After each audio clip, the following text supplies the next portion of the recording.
नमस्कार मित्रों, आप सभी लोगों का संसार मानस पर बहुत-बहुत स्वागत है। जो लोग इस चैनल पर पहली बार आए हैं, इसे सब्सक्राइब करके हमारा सपोर्ट ज़रूर करें। जन्माष्टमी से ठीक 2 दिन पहले लल्लई छठ या फिर हल छठ का व्रत सभी स्त्रियों के द्वारा किया जाता है, जो कि संतान की अच्छी सेहत और उसके बढ़ोत्तरी के लिए किया जाता है। अगर किसी दंपत्ति को संतान का सुख ना हो या फिर उसे पुत्र की कामना हो, तो भी दंपत्तियों के द्वारा इस व्रत को किया जाता है। तो चलिए श्रवण करते हैं हम आज की व्रत कथा।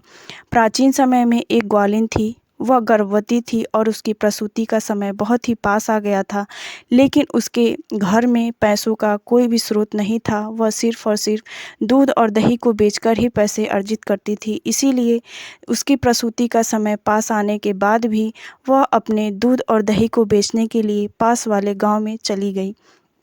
उस दिन लल्लई छठ का व्रत किया गया था सभी स्त्रियों के द्वारा। लेकिन भगवान की महिमा देखिए, जब वह जाती है अपने दूध को बेचने के लिए, तभी उसे प्रसूति का दर्द उठता है और वह दर्द से छटपटाते हुए पास में ही एक झरबेरी के पेड़ के नीचे चली जाती है। वहाँ पर उसने एक बहुत ही सुंदर पुत्र रत्न को जन्म दिया। लेकिन जब उसने जन्म दे लिया उसे, तब फिर उसे पैसों की चिंता हुई। इसीलिए वह अपने बच्चे को उसी पेड़ के नीचे छोड़कर गांव में चली जाती है दूध बेचने।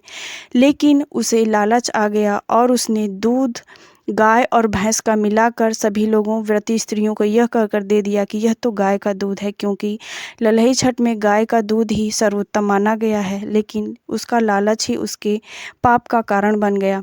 जब वह दूध बेचकर वापस आने लगी, उसी समय क्या होता है कि पेड़ के नीचे जब उसका शिशु सोया हुआ था, पास में ही एक खेत में एक किसान अपने बैलों को लेकर खेत जोत रहा था। अकस्मात उसके बैल उन्मत्त होकर दौड़ चले और उसी झरबेरी के पेड़ के नीचे चले गए, जिसके कारण बैलों में जो हल लगा हुआ था वह शिशु के पेट के आर पार हो गया और उसके शिशु की मृत्यु हो गई। जब किसान बैलों के पीछे दौड़ा तो उसने देखा कि यह तो बालक मृत पड़ा हुआ है। वह बहुत ही दुखी हुआ और अपने बैलों को लेकर वापस लौट पड़ा अपने घर की तरफ।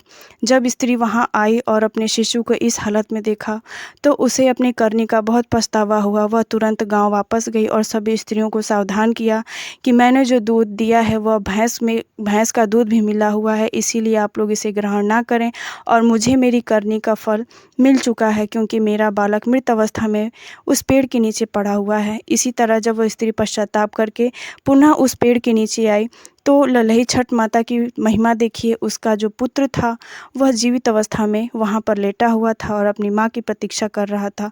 उस स्त्री ने उसी समय हलखष्टी माँ की पूजा आराधना की और उन्हें बहुत ही धन्यवाद दिया और खुशी खुशी अपने घर की तरफ चली गई।